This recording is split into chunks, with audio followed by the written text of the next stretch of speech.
Welcome. Good evening. My name is Colin Woodhouse. I'm chair of the Shelter Rock Forum, and I'd like to just welcome you first to our congregation. We're the Unitarian Universalist congregation at Shelter Rock, and we're very, very privileged to have with us tonight Francis Moore Lepay. It is a hope of the Shelter Rock Forum that acclaimed thinkers such as Francis Moore Lepay will guide us to a better understanding of the social and cultural forces that affect us as we continue to evolve as human beings. So I would like to now have Francis formally introduced by my colleague, Jim Ansell. Jim? Thank you.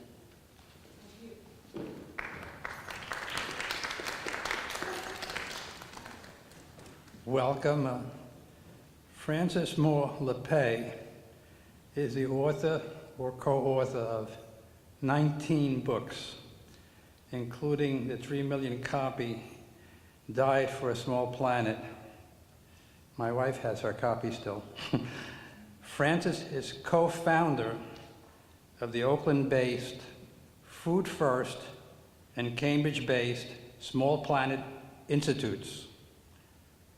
The recipient of 18 honorary degrees, Francis has been a visiting scholar at the Massachusetts Institute of Technology and the University of California at Berkeley. In 1987, she received the Right Livelihood Award, often called the Alternative Nobel Prize. Her latest work, co-authored with Adam Eichen, is Daring Democracy, Igniting Power, Meaning, and Connection for the America We Want, focusing on the crisis of democracy in the United States and how Americans are responding to the challenge. We welcome Francis Moore Lepay.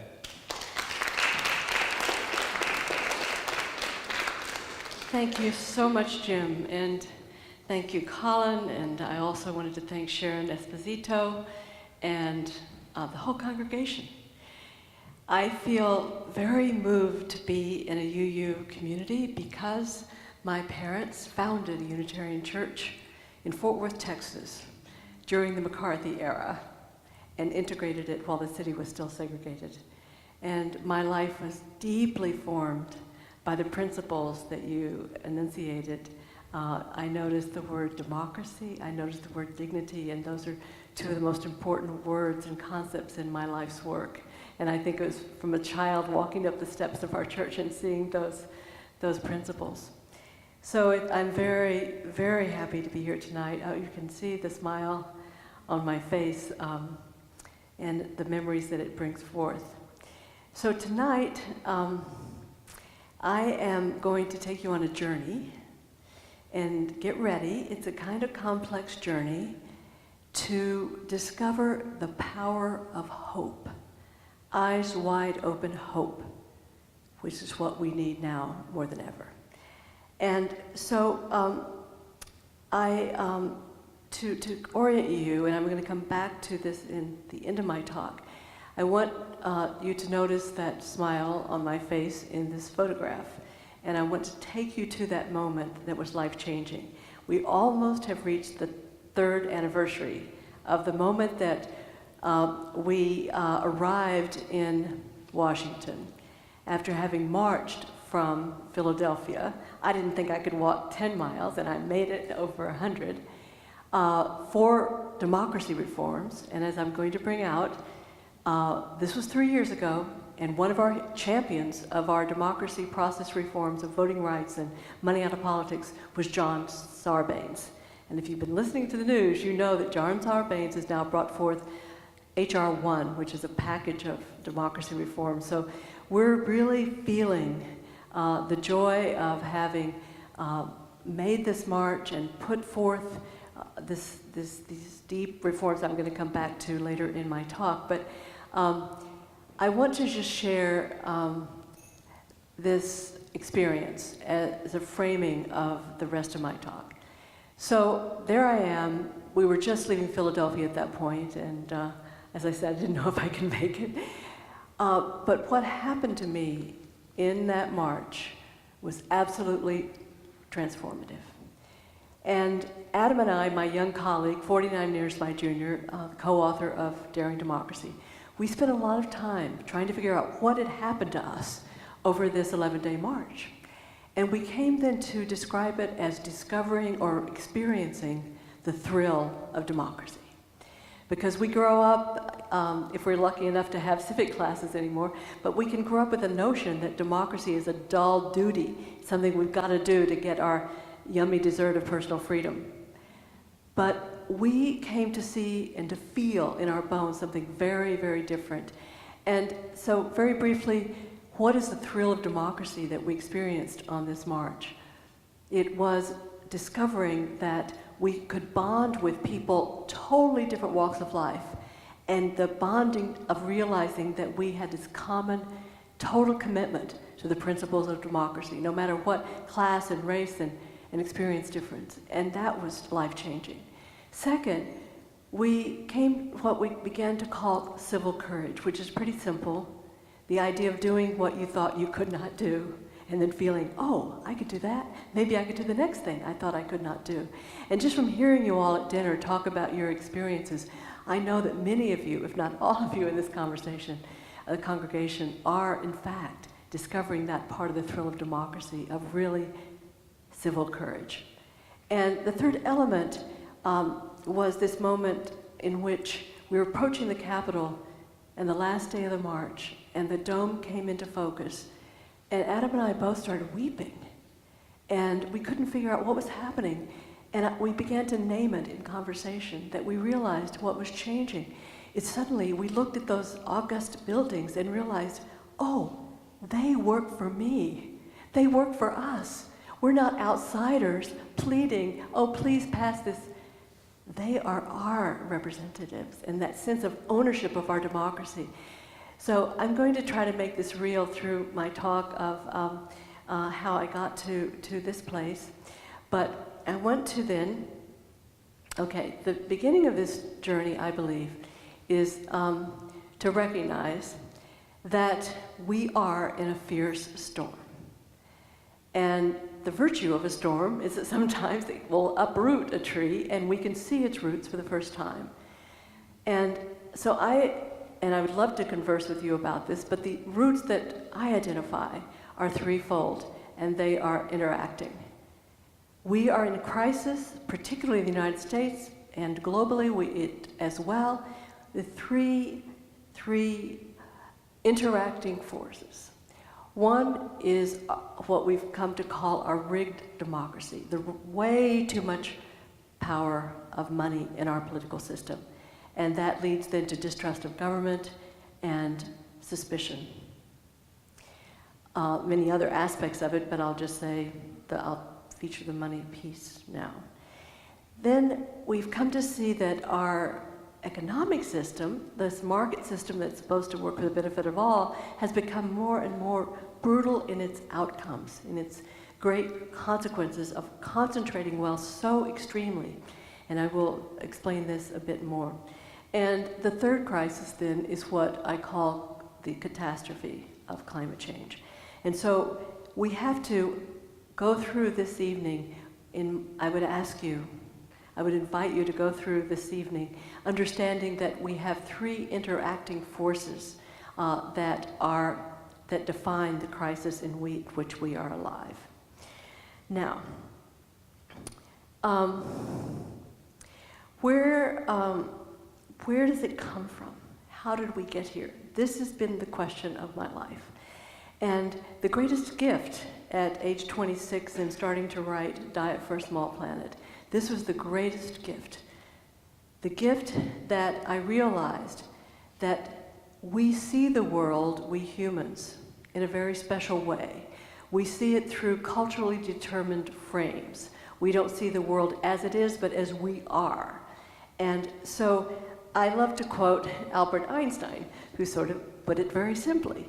It is theory which decides what we can observe, which is fine under some circumstances, but if our frame through which we're seeing is fundamentally perversely aligned with nature and human nature, we're in big trouble. And so that is really where I begin, that we have to understand that we hear this expression, seeing is believing. Well, not quite. And I just want to tell you a very homey story to bring this home. The idea that we see the world through culturally determined filters which determine what we can see and what we cannot see. This is the beginning of how we got into these crises, this aspect of humanity. So, imagine me a couple of Thanksgivings ago. I get up eager on Thanksgiving morning, 35 people coming for dinner, and I'm going to make my favorite root vegetable dish. And I go to the cupboard and look for my Dutch oven. It's not there. I go to the basement, it's not there. I go to other cupboard, and I get really frustrated. Finally, I give up in frustration, I just start chopping vegetables. About 20 minutes later, I turn around, and there it is. Only it has a plant in it. I was looking for something to put in the oven, and I usually don't put my plants in the oven. So literally, I couldn't see it, even though it's big and red, and I was standing a few feet from it. That's what I'm talking about then. So my thesis really is that believing is seeing rather than the other way around. So we have to look at what are the frames through which we see that could have possibly gotten us into the predicament that we are all alive in this moment, this multiple interacting crises that I began with. So these framing ideas then, I want to examine what are the dominant stories that we tell ourselves. What is the frame through which we see?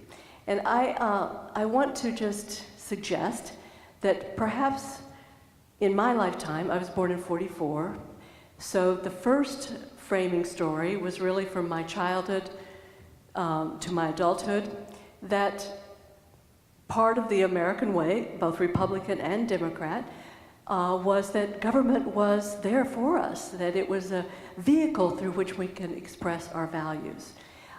It is a partner for promoting the general welfare. And by the way, that is in the preamble to the Constitution. That's what we're supposed to be doing, the general welfare. But then, 1970s and to today, very much identified with Ronald Reagan's, the story began to change dramatically. As Ronald Reagan said, government is the problem, not the solution. And that is so much the story that has been carried forward. So how has it been carried forward? Now I want to underscore that this notion from 40s through the 70s, I said it was not just this is not a Republican versus Democratic shift. Republican icon Dwight Eisenhower, for example, that he passed the first civil rights legislation, sent federal troops to Arkansas to enforce Supreme Court desegregation. And he famously warned us against the military-industrial complex. And again, Richard Nixon, he saw government for what all his flaws. He started the EPA and passed the Clean Air Act. So there was that, the story is, I just wanted to underscore that this is not Republican versus Democrat. So what has happened then to the story from the 1970s through now? How did the story of government as the problem get so pervasively implanted in our cultural psyche? Well, in 1971, there were a group of businessmen who were really worried after the 1960s, and so much progress had been made, you know, from my point of view. But they saw that businessmen, as they put it, were losing power. In fact, not listened to at all anymore. And they were terrified, genuinely terrified. So the Chamber of Commerce, and this is all in the public record, the Chamber of Commerce commissioned a gentleman by the name of Lewis Powell, who is a corporate lawyer, later to become a Supreme Court justice. They commissioned him to write sort of how do we deal with this crisis that free enterprise system is under threat by all of these changes that had gone on in the 60s. what do we do? And so he sat down and he wrote a memo, which has now become very well known. Have you heard of the Powell memo? Any of you? It's very easy to find on the internet. And it is really a playbook for how to proceed. And that playbook then led to a series of strategies that Adam Eichen and I, in Daring Democracy, I'll just be very brief here, but this is, again, all in the public record. This is how we got here. Very specific strategies, most of them invisible to most Americans. And the strategies include pursuing this message of government as the problem, the free enterprise as the solution, through grade school to grad school, in education, and through the media. We also know that there was a very deliberate attempt to delegitimize the norms of civil discourse. For example, Newt Gingrich passed out a booklet describing how politics must be fought with the quote-unquote savagery of civil war, and that we should look at our opponents, the Democrats, not as people to negotiate with, but as enemies to be destroyed. And that, again, this is all in the public record. So there was that norm and civility, that there was an attempt to make government ugly, to make it nasty, so that we would be turned off. And there was also, very quietly, a network, and this is documented through scholars at Harvard, a network built of, by the Koch brothers and others, of activists at the local level, very much funded by this far-right perspective. And it is now larger, this Koch-funded network, larger than the Democratic Party's network, and yet not accountable to the citizens because it's largely invisible.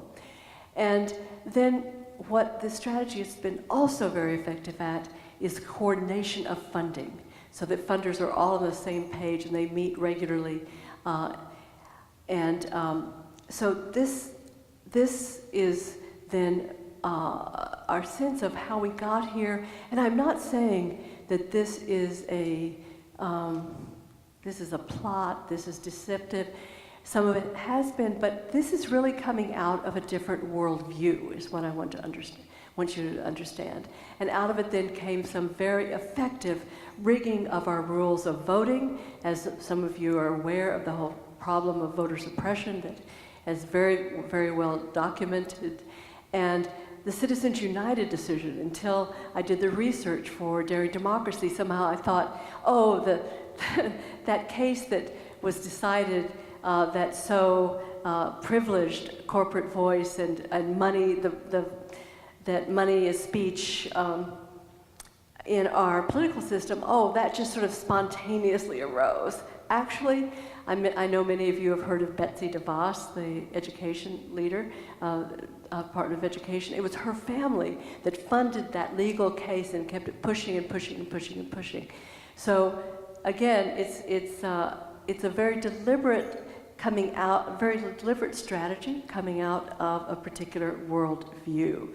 And so you can read some of those other points. I don't want to take time on that at this point, but this Powell memo, I'm not saying that everybody with this ideology sat down and read it, but it's amazing how many of the aspects that Lewis Powell articulated have come about. Just in the first 10 years after this Chamber of Commerce memo was published, the number of firms with lobbyists in Washington increased 14-fold, just to give you an idea. And the nature of lobbying changed so that it was more and more involved in the actual crafting of legislation. So and of course, think tanks have been very, very critical in this. I just learned about a new one. Have any of you ever heard of the Heartland Institute in Chicago? Some of you have had. It's brand new to me, so it didn't get into our book, but it's in Chicago, and its purpose is to discredit climate science. And I saw a picture of a billboard where they equated people who believed in climate change with Ted Kaczynski, the killer, and a bunch of other very, very unsavory people. They had to take it down, but that's how extreme it is. So I'm just suggesting that these are not bad people. This is a worldview that has taken up, that has helped create the crisis of, that I began with, the rigged government and the brutal form of capitalism and climate crisis. And how this works, I summarize in what I call the spiral of powerlessness. Because if we start from the assumption of scarcity, that was my first aha moment back in 1971, that scarcity was the problem, and realized, no, actually, the frame of scarcity means that we end up creating the experience of it because there is no scarcity to meet our needs. But if we start from the premise of scarcity of goods and scarcity of goodness in us, because I'm arguing that this dominant worldview that is taking us into these multiple crises is one that says that human beings are foundationally merely selfish and competitive and materialistic, and that we can't trust our nature to come together in deliberative problem solving, democracy. So we have to look for another mechanism. And the magic of the marketplace. Great, we don't have to, we don't have to muck it up with our inadequate human psyches. We'll let it work on its own. And so this spiral then leads to turning our fate over to a market that then so concentrates that it does influence our political system, and then it begins to concentrate. It allows the concentration of wealth to the point that there are now 3 people in America, and this is Forbes, I believe, 3 people in America who control as much wealth as the bottom half of us. So that political concentration increases economic concentration, and ultimately then people do experience scarcity. They do experience the nastiness of Washington, and they say, it's self-reinforcing. Oh yes, we humans, we really are these selfish little shoppers, and that's it. So this spiral of powerlessness is one way of expressing what this mindset takes us into and how it can continue to worsen itself. So the consequences I would put forth in this slide. And again, it's the 2 generations. It's my generation and my children's generation. The consequences of everything I've been describing then. Look at that period from the 40s to the 70s, that this is real income, adjusted for inflation, that is, and every income quintile virtually doubled its real income. And guess who did the best? The poorest people gained the most. Now, 74 to 2004, even before the crash, it's only gotten worse since then, of course, that we see that in real terms, the poor hardly gained at all, the poorest quintile, and the biggest gains by far were among the wealthiest quintile.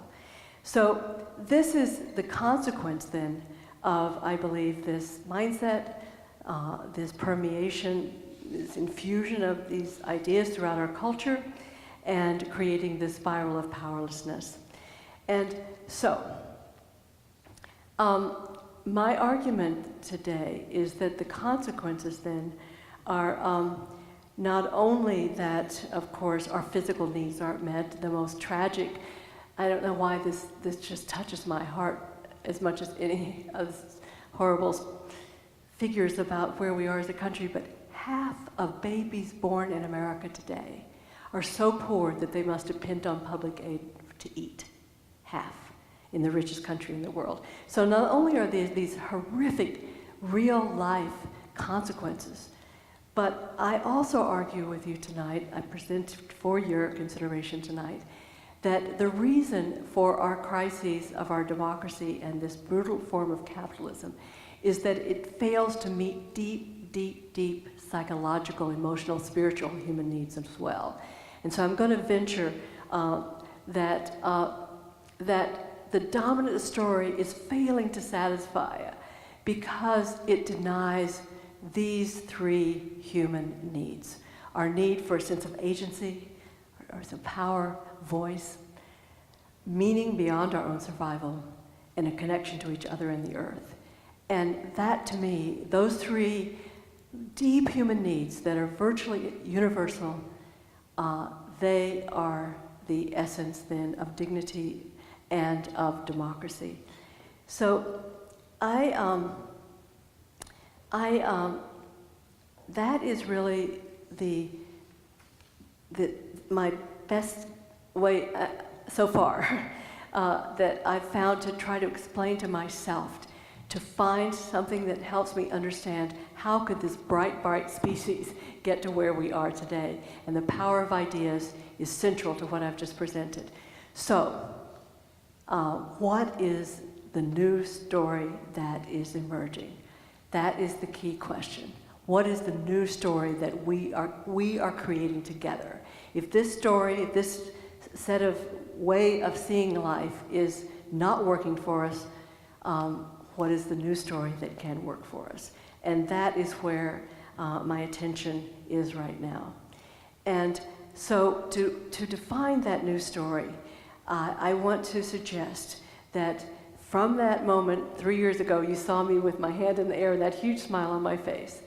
I know that I am part of a democracy movement that is involving millions, that is historic, that has never happened in America before, because this is a movement of movements.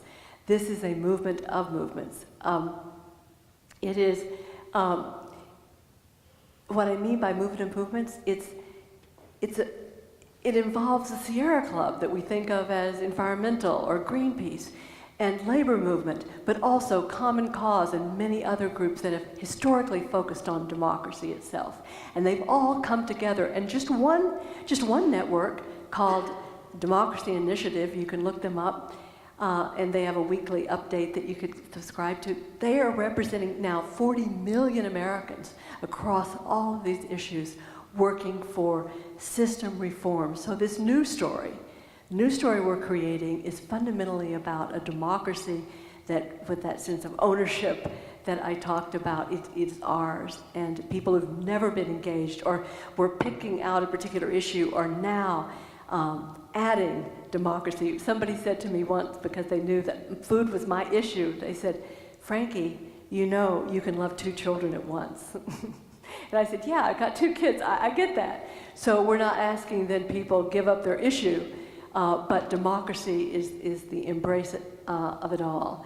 And so it is teaching us then, as I said earlier, that democracy is not the dull duty. You know, it's not the spinach, the bland spinach that we eat to get our deserts of personal freedom.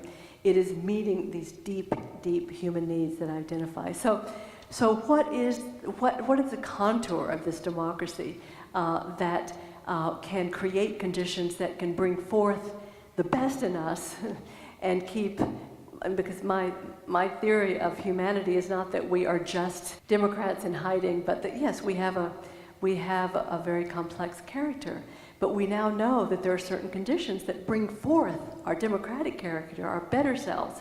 And I would say that if you look at our long history, I'm going to posit tonight that there are 3 conditions that have proven to bring out the best in us. And that is the opposite of authoritarian, the continuous dispersion of power, transparency. We all know we do better. I am so struck by a story about bankers built right before the big meltdown. Bankers on Wall Street who knew they were, chopping up these risky derivatives and selling them off as good investments. And do you know what their slogan was? IBG, YBG. I'll be gone, you'll be gone. So they knew that things weren't transparent. And they probably were nice guys, or nice people, I should say, many of them. But since nobody was watching, why not just clean up? We'll get out of here before the you-know-what hits the fan. And another amusing, this theme of transparency is professors at a university in the UK. They had a coffee station that was honor system. And they weren't paying. These professors weren't paying for their coffee. So one psychology professor put a photograph of human eyes above the coffee station and 70% increase in the people paying for their coffee. So transparency. And the third condition is really a cultural condition, and that you and I are all part of creating. And that is that if we're all connected, we're all implicated. So yes, some people should go to jail, but like in the banking crisis, I think some of them should go to jail. But we've got to take some responsibility too. Where were we when Clinton deregulated the banking industry? My point is that if we're, as I say, if we're all connected, we're all implicated, and we can stop pointing fingers or at least let the finger come all the way around, and so that we let go of the blaming culture, this othering, which is the easiest way out. So these three conditions then are the sort of my guideposts in the emergent democracy movement that I'm so happy to feel part of. Now, a lot of people say, no, what are you talking about? You can't do this because we're such divided, we're polarized. So I just wanted to throw this slide at you just to remind you the next time you hear the word polarized coming out of somebody's mouth, just cite a few of these statistics, because actually the tragedy is that because of our rigged democracy, we can agree on so much, and yet it is not turning into policy.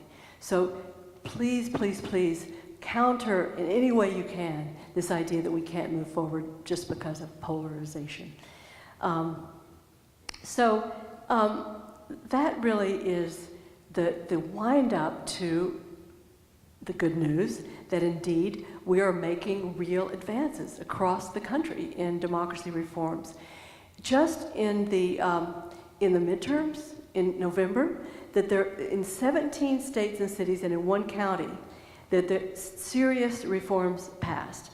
And one of the most interesting places to follow in this country is the state of Maine, because they have shown that public financing of elections can really work.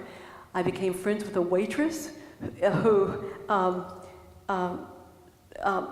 before public financing was introduced, would never have imagined running for office.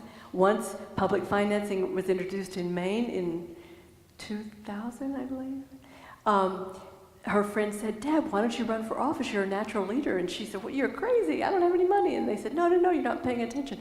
Deb ran for office, was elected, became chair of important committees, and was reelected 3 times. So this is what can happen with public financing, and now Maine is just introduced, the first state with ranked choice voting, so that because they had a governor who had been elected without a plurality for several times, and they were fed up with that, so they developed ranked choice voting and used beer pubs to teach people about how to vote, because they would rank beers and then decide the winner based on dividing up the votes of who came out tops.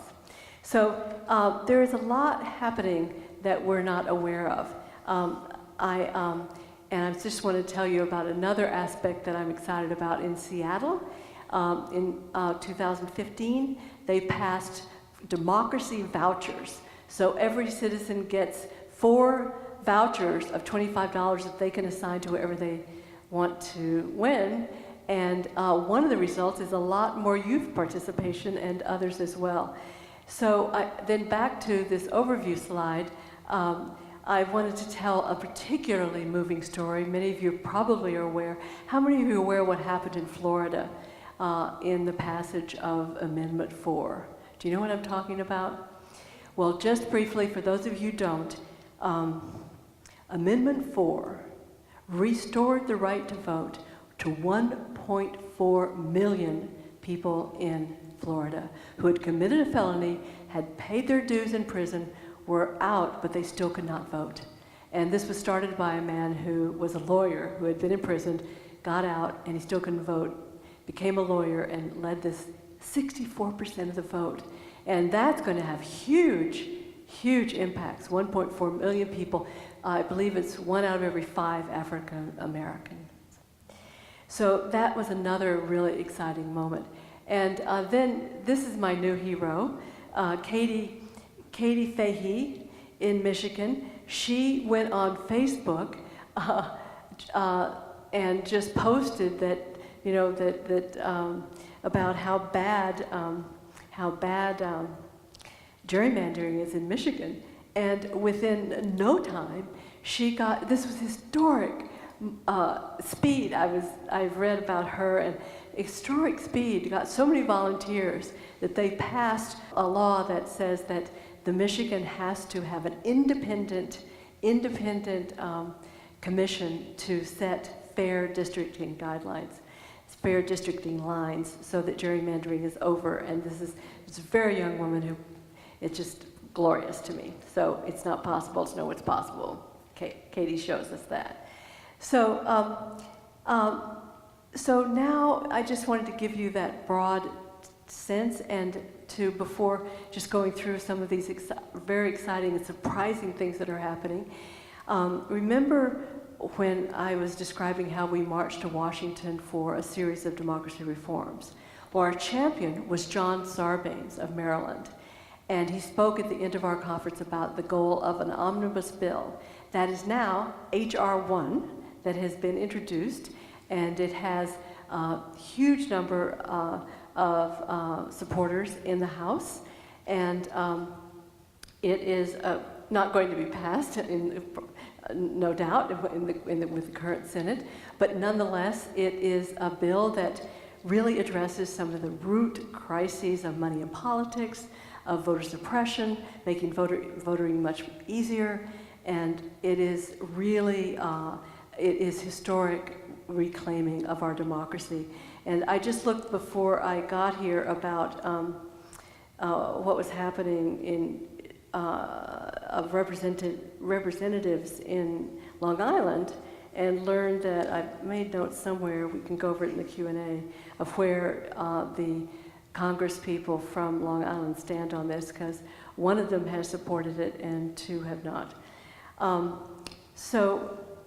But my point is that I want to return now to the third aspect of what I call the three interwoven crises. And clearly, the climate crisis is upon us. And I see more and more Americans who now are tackling the three crises at once as in this proposed Green New Deal.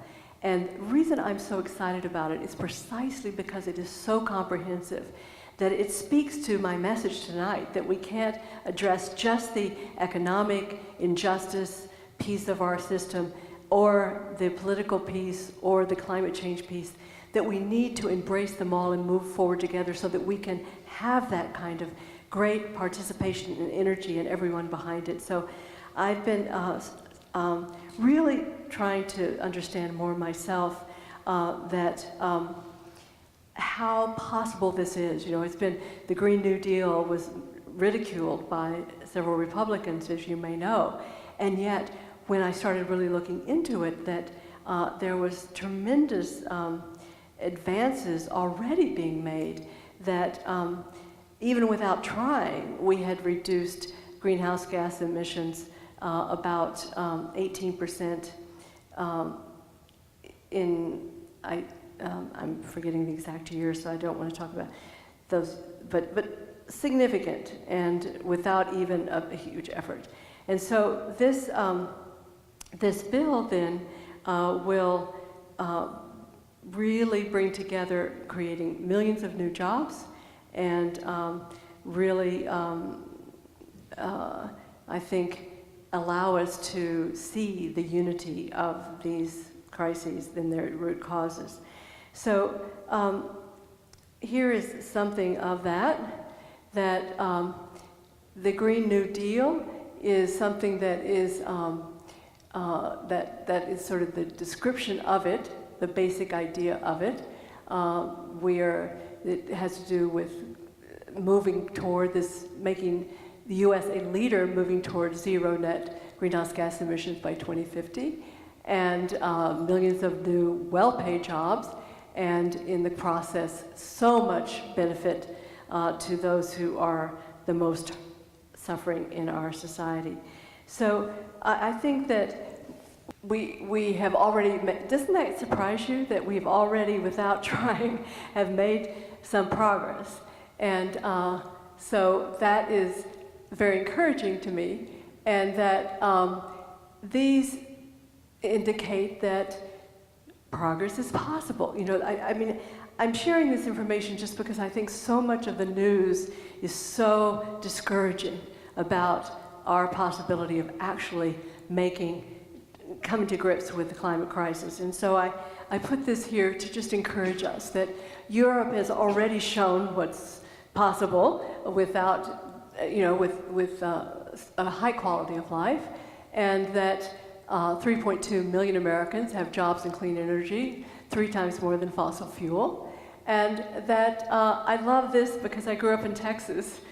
How many of you knew that last point there? I just find it amazing that if Texas were a country, that it would be the 6th largest producer of wind energy. So I want to just share these just to really make clear that indeed we can do this. And another thing that encourages me is that the Green New Deal is becoming actually a social movement. With the Sunrise Movement of young people, 1,000 young people going to Washington in December. And then I just mentioned a couple of real good successes underway in, how many of you are familiar with the New York Renews campaign? At least one person here. So I was struck by Illinois. They have created 7,000 new jobs in retrofitting buildings. They have had this major increase in solar installations and are saving people, you know, hundreds of dollars every month in energy costs. And in California, that there is just a kind of no-nonsense bill now that if the state that spends billions on infrastructure, that the steel or the glass that is bought has to be that which is sourced from a energy responsible from a low carbon manufacturing process. So I'm suggesting then that all of these things, now the Green New Deal, adding its voice to the democracy movement and seeing it so much aligned, and knowing that at state levels and other parts of the country and the world that we are making real progress, can help to weave all this more and more together. And as we do then, we create the opposite of a spiral of powerlessness. And it is what I call the spiral of empowerment, because we start with the assumption that yes, we can be selfish and narrow and materialistic, and look what is happening. We can also know that under the right conditions, we can come together and make decisions together in a way that benefit us all, and we can make progress removing the undue power of money in our political system so that we begin to trust it more, and then eventually we can also ensure that wealth is more fairly distributed through the kinds of things that are happening in the Green New Deal, and et cetera, and the cooperative movement, and more. And then confidence starts to build that yes, we can. And so this becomes a spiral of empowerment, and that replaces the spiral of disempowerment, of powerlessness. So then we arrive again where we began. We arrive again with that spiral of empowerment to this notion that democracy is who we are. It is what human beings are made for. That I talked about the need for power, meaning, and connection. Well, there it is. Coming together for what we most care about is saving ourselves, our planet, and our beloveds in this most historic moment of threat. That it is a thrilling experience. And so when I get to this point and when I'm thinking about these, I ask myself, okay, what is most required of me in this moment? And I've come to say, and Adam and I say that at the end of our book, is that what is most required of us is not goodness, Goodness is not good enough. And talking with all of you over dinner, I felt in you what I'm about to say, that you know this already. That in such a time, the opposite of evil isn't goodness. The opposite of evil is courage. It is doing that which we thought we could not do. And courage is then the key to making the key to making this historic transition. And how then do we become more courageous? Well, the good news is that we can understand that courage does not mean overcoming fear. Courage means understanding fear in a whole new way. And maybe in the Q&A, I'd love to tell you a longer story about the moment when I had this realization. I was taught this. But fear is just pure energy. It is pure energy that we can use as we choose. And one day I was in a setting where I knew if I spoke up, I would be out of step with my friends and my heart started, because we're all pack animals, right? We don't want to separate from the pack. And I knew I would be an outcast. And my heart, and I said, usually I say to myself, you wimp. In that moment I said, okay, you're the reframer, Frankie.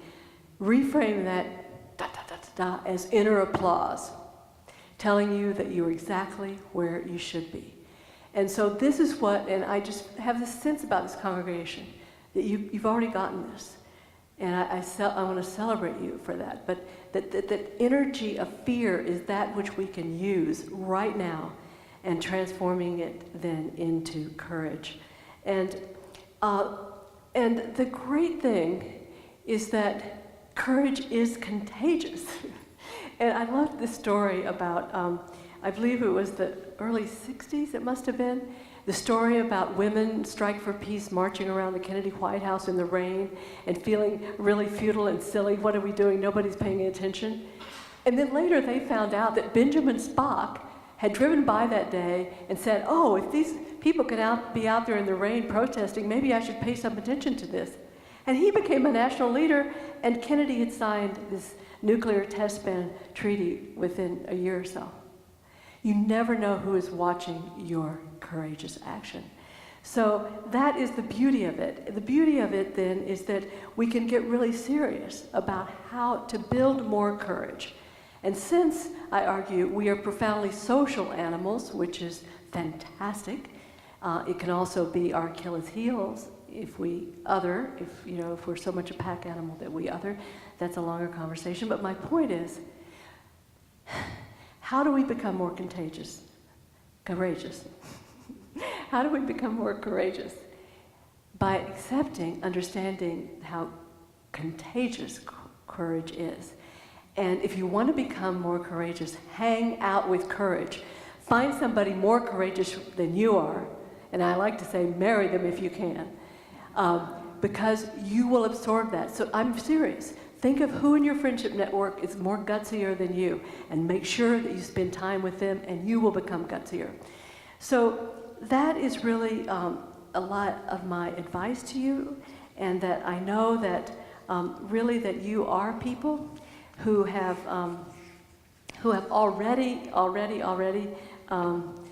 stood up and acknowledged that indeed you are courageous people. And so I just encourage you in this moment to ask yourself, where's your power? It is in your relationships with each other, the courage you've already shown, and your commitment to take this moment and grapple with those 3 deep roots and see all of their connection and how the actions you make can address those roots. I'd like to end with a poem that captures what I'm trying to say tonight, by Denise Levertov. It's called Beginners. We have only begun to imagine. We've only begun to imagine what it might be to live as siblings with beast and flower, no longer as oppressor. We've only begun to imagine what it might be to join our solitudes in a communion of struggle. So much is unfolding that must complete its gesture. So much is in bud. Thank you.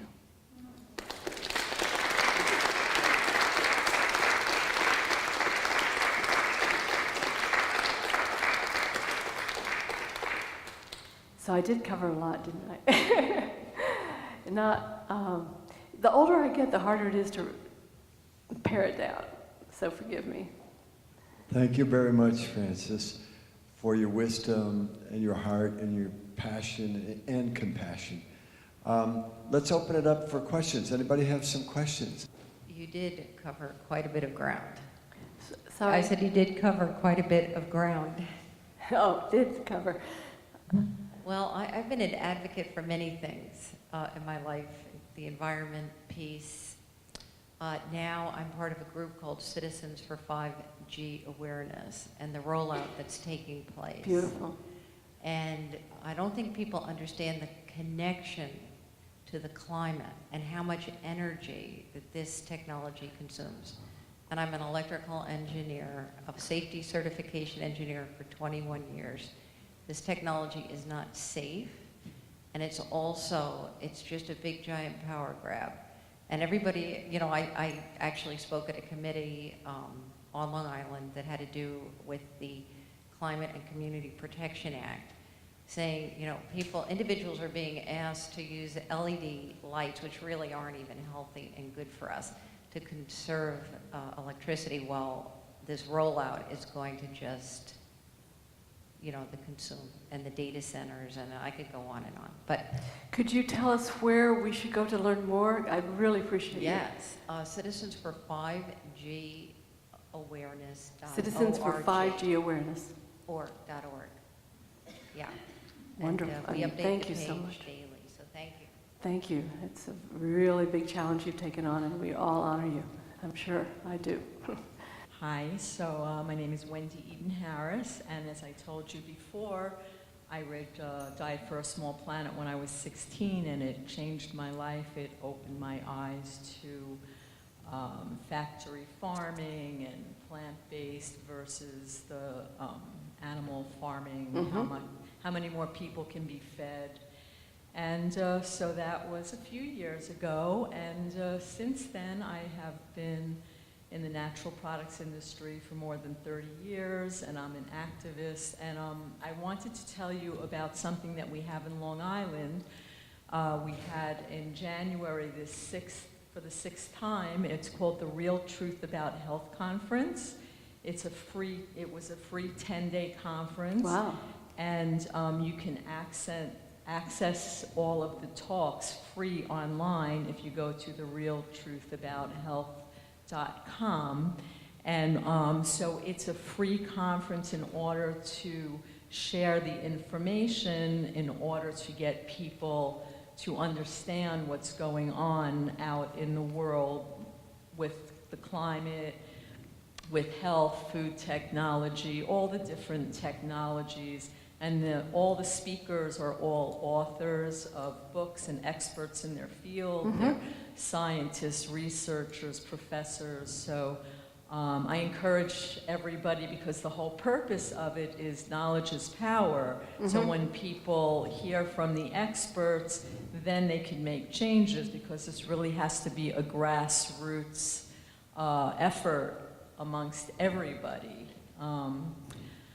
As far, and I come here and I'm so happy, I just heard about this talk yesterday, so I was so happy. I'm right near here that I could see you talk, because I look to you, because I know you speak truth, and from a pure place, which, you know, everybody that's political, I guess they say they're speaking truth, but comes from different places. So I wanted to share about that. I'm not very political.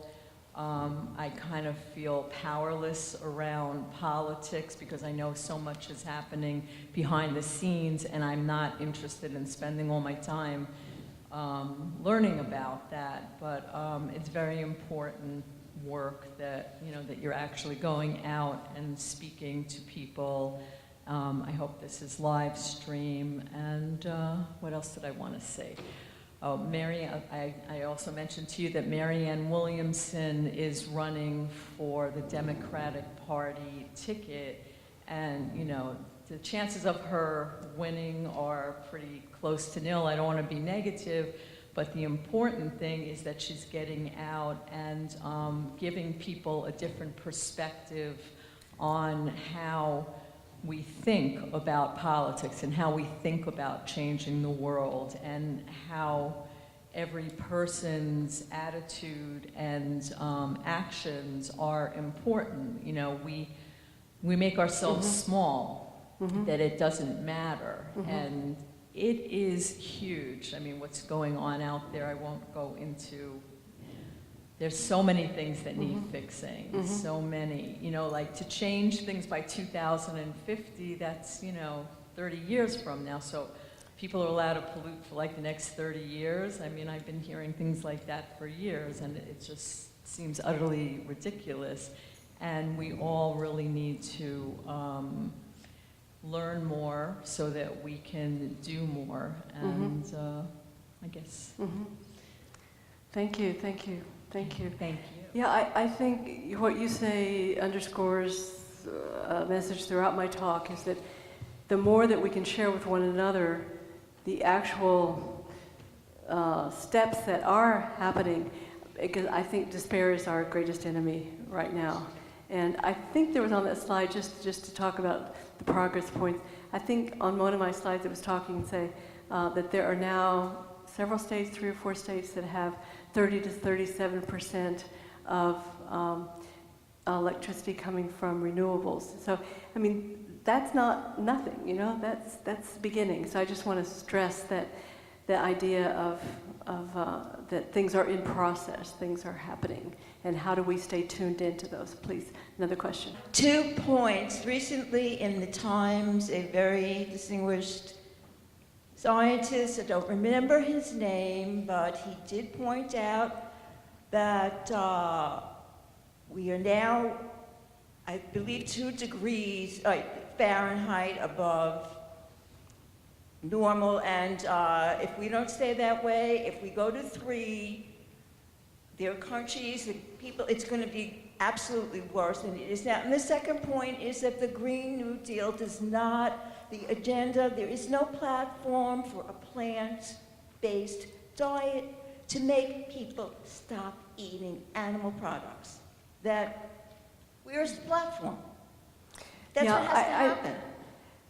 I guess my attitude about the Green New Deal is it is an attention on the issue, and that it is a beginning, not the end. It is a beginning. People are focused and mobilizing, and this youth tomorrow, in fact, there is a global children's youth strike.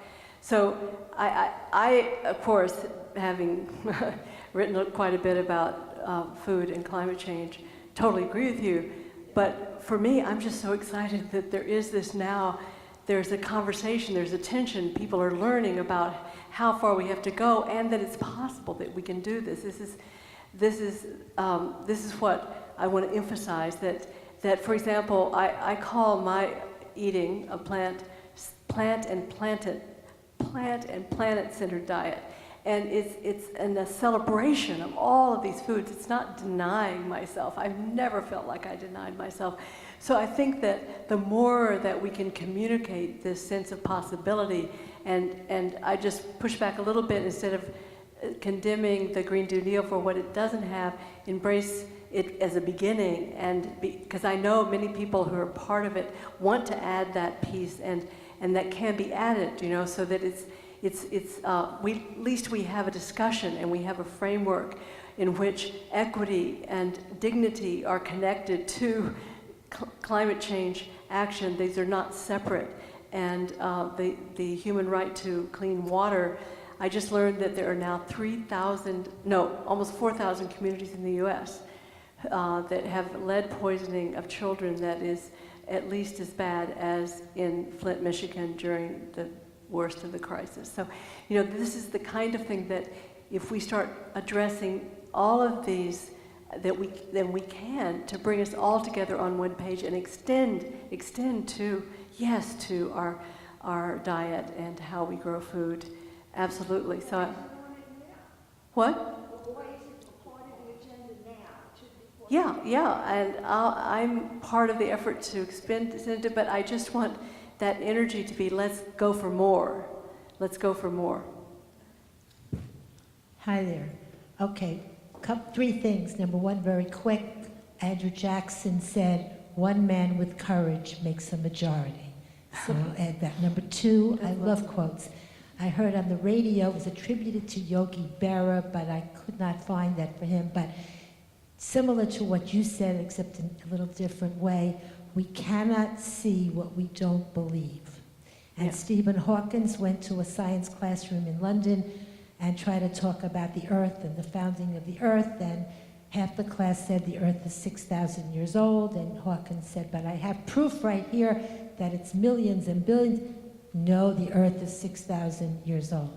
We cannot see what we don't believe. Number three, and this is the serious part, my village where I live right here has a mayor and trustees who are really running it in a kind of very dictatorial fashion. There's been no communication with the community, and so we've had a few meetings, but I spoke to, and I just would really like to know, we are powerless, we feel powerless. I spoke to the former mayor who said to me, you know, Naomi, we don't live in a democracy. And I said, what do you mean? He said, we live in a republic.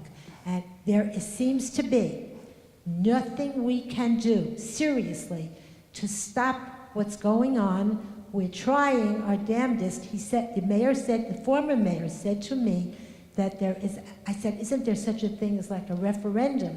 Can't we get that going? No, not in the little villages, not even in the town. The only thing you can do is vote them out of office. Now, I have a dear, dear friend in Maine, and they have town meetings, and they come with their issues, and if enough people have controversy, they issue a warrant, and they have a vote. According to this is a shock to me at my age. I collapsed. I said, there's nothing that we citizens or residents can do. They want to rezone the whole village.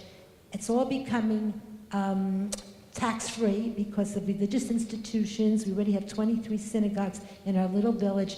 More and more, the developers are waiting to come in and build high apartments. They're waiting for him to rezone. This, to me, is powerlessness, and I am not just me, but many of us are very upset. So if you have anything to help us with, we really would appreciate it. Is there anyone here who knows, I mean, it's out of any of my knowledge, but if there's anybody here who can talk to you afterward, that would be great, about the local situation. I want to thank you for coming out and speaking with us. You are an inspiration. Thank you. And it's interesting that Wendy brought up the Real Truth About Health conference, which was 10 days recently on Long Island. And all the speakers spoke about vegetarianism. And I'm sure you were their inspiration. I'm also part of the group that the Citizens for 5G Awareness that Ann mentioned. And I don't know how many people here know about 5G. Do you know about 5G? Okay. I mean, you talked about 3 critical issues. I think this is the 4th critical issue because it's happening under our noses. Did you know this? I'm only the vaguest understanding. Okay. Only the vaguest. Okay. So And actually, if there was an overview piece that you all could recommend to us to start with to get us up to speed. okay, let me give you our website, which is citizensfor5gawareness.org, and we do have a Facebook page. Okay. But this is so important because we're all going to get sick if this is allowed to happen, because these cell antennas, which they intend to blanket our country with, will be emitting very high levels of radiation. And it's the 5G International Appeal, which was written by 200 world-renowned scientists and doctors from 99 countries, said that 5G is a health calamity waiting to happen. Wow. But I wanted to mention that to you because you Yes, do thank such you, beautiful thank you. work. And I think you should investigate this I will. because I do believe it's such a critical issue. And also, when they talk about clean energy, what are they talking about? Are they talking about nuclear power? What are they talking about Well, the they is, you know, the on this green, this the bill? green, as I understand it, and I'm just learning, it's just like all of us, the people behind it have not excluded nuclear. But again, this is all up to, there is no legislation now. This is a non-binding resolution. So it is really up to us as citizens to get involved and to speak up and shape it. Because I think nuclear is a really, really wrong way to go. So again, and I think we should add in the wonders of transforming our food system to make it part of the solution. That's the most beautiful thing. It's not just about reducing the climate change impact of agriculture, but making it a contributor to the solution. Agroforestry, for example, is a major sequestration avenue, which is so healthy for the soil. So, I'd like to add two things. One thing about 5G is that 5G does not like trees. So the tree canopies on Long Island are being decimated and trees are being removed. Healthy trees, which is not good. The trees are the lungs of our planet. And then I'd like to say something about the real truth about health. On day 6, James Hansen spoke. I was very excited that he was there. If you go to hour 5 and like 11 minutes, the only thing is it was extremely disappointing what he said. He wants nuclear power. He wants the next generation of nuclear power to be developed. He also made a really absurd statement that not a single person died from Fukushima and from 3 Mile Island, and he never mentioned Chernobyl. And we challenged him, and there were a number of people that challenged him, and then he just closed his notebook and he sort of slithered off the stage. So wow, I think it's I'm really really important surprised. for people to know that this new Green Deal probably is pushing this, next generation nuclear, which is not the answer, because we all know that the waste is not cleaned. So thank you for, letting no, us I appreciate that. I'm repeating myself, but it is a resolution, and it is just the beginning of the debate. And all of you with knowledge in these areas, and I hope to become. I am going to become more engaged on the agricultural piece. But I'm just so glad there's a conversation going. Finally, serious conversation about facing the climate crisis. I too thank you for your very sweeping and inspiring address here this evening, Ms. Lepe, and also your contribution that's so extraordinary over the years. I especially am grateful for your emphasizing democracy and the importance of preserving it, because I find the assaults on democracy in recent years very troubling. The Supreme Court decision, Citizens United, as you mentioned, enabling concentrated wealth to be in almost an unlimited way focused on elections so that the narrative can favor those who already have massive amounts of money. And often electoral politics reduces itself to advertising, and advertising is very expensive. But second, almost more disturbing, are the shenanigans that prevent people from voting, whether it's expensive photo ID ordinances or the moving, literally, of polling places away from where citizens would have access to them, and what we saw in Georgia with literal confiscation of ballots. So, what do you see as a pathway toward resisting these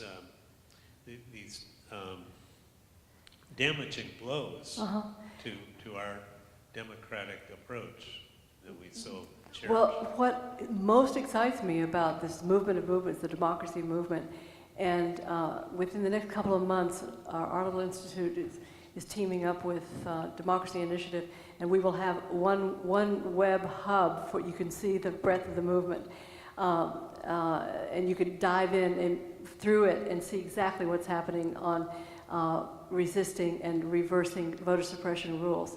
And so in the midterms, I mentioned that there were 17 cities and states in one county that passed significant reforms, and a bunch of those had to do with automatic voter registration, for example, and other avenues for fighting voter suppression. So there is a strong pushback and some real successes. And also in gerrymandering, I gave the story about Katie Fahey, and there were at least 2 states that passed independent redistricting commissions just in the last midterms. So I agree with you completely. And one of the challenges is that not enough of us are seeing these reforms that are happening in cities and states around the country and the impact. We have a little informal circle in Boston called the Boston Democracy Circle, where we get together and just share notes. And we were talking last night, and I learned last night that very soon a report is coming out from, I believe the organization is called iVote, and it's a study of exactly what are the consequences in terms of voter turnout of things like early voting, automatic voter registration, same-day registration, etc., and having proof of how much more people do vote if it's easier to vote. So I agree with you, it's a huge problem, and I'm also excited just in really the last 3 years that I've been so engaged that I've seen so much more awareness and actual legal changes taking place that are making voting easier. So I just hope that our website, if you wanted to write it down, will be in probably it'd be another 2 months. It's just democracymovement.us. And it's one place you can go and you'll see a map of victories here, victories there. You can choose your interest, whether it's following voter suppression, the opposite of voter suppression, voter fairness in voting, or your major concern is gerrymandering, or your major concern is money in politics. You can move around in it and see what's happening. And one of the things we want to introduce is something we're going to call Democracy Friend, that people who are part of the movement can volunteer to be a democracy friend and make themselves available to somebody new in the movement. Because I think just showing up at a demonstration where you don't know anybody is not too much fun. So we really want to build the human networks of people and encourage each other by the courage stories that are out there that rarely get told.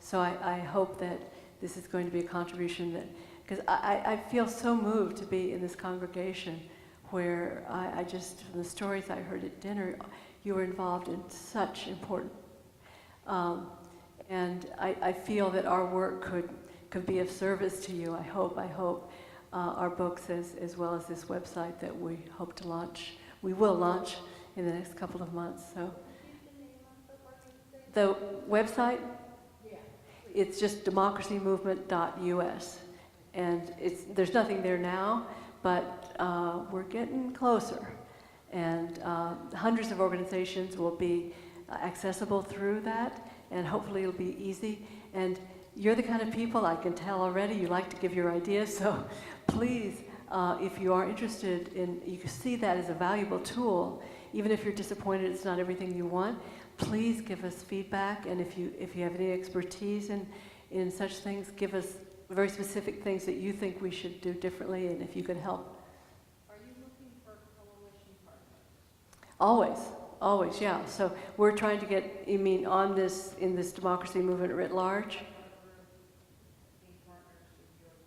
With Small Planet?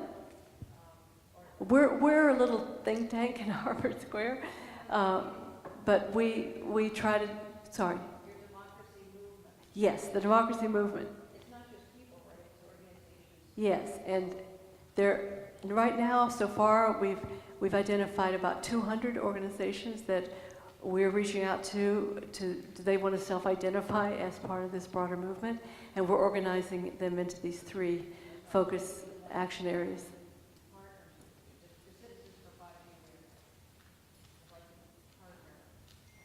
Great, maybe we could talk. We're easy to find. This is smallplanet.org, and we're passing around a sign-up sheet that we have a quarterly e-letter if you want to keep up with us, and we don't bombard you with emails. But if I'm going to be back in the area or my daughter is speaking, then you would get informed of that as well as our quarterly e-letter, and you'd get news about this online democracy hub concept or development. So, yes, please. I just want to say we can all, as individuals, make a very big difference in our diets. The film director, James Cameron, and his wife, I've seen them on Amanpour and some other shows.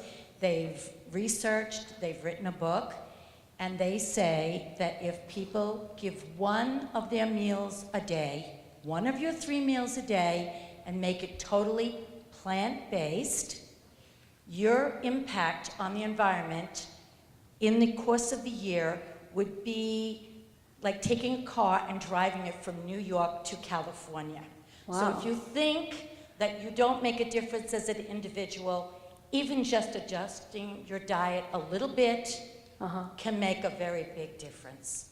Yeah, it's beautiful.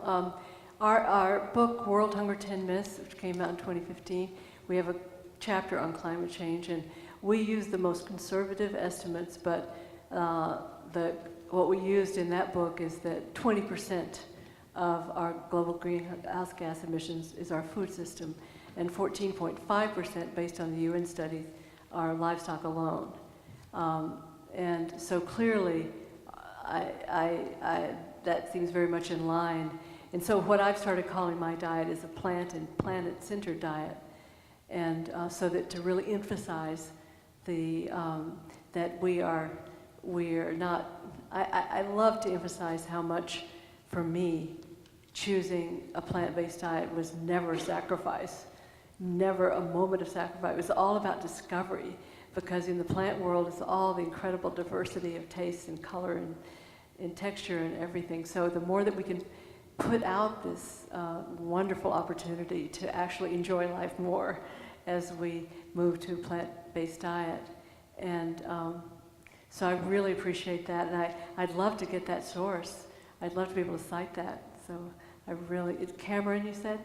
Yes, James Cameron. Yeah. Let's give Frances one big last Thank you, applause thank you. and exhibit of gratitude.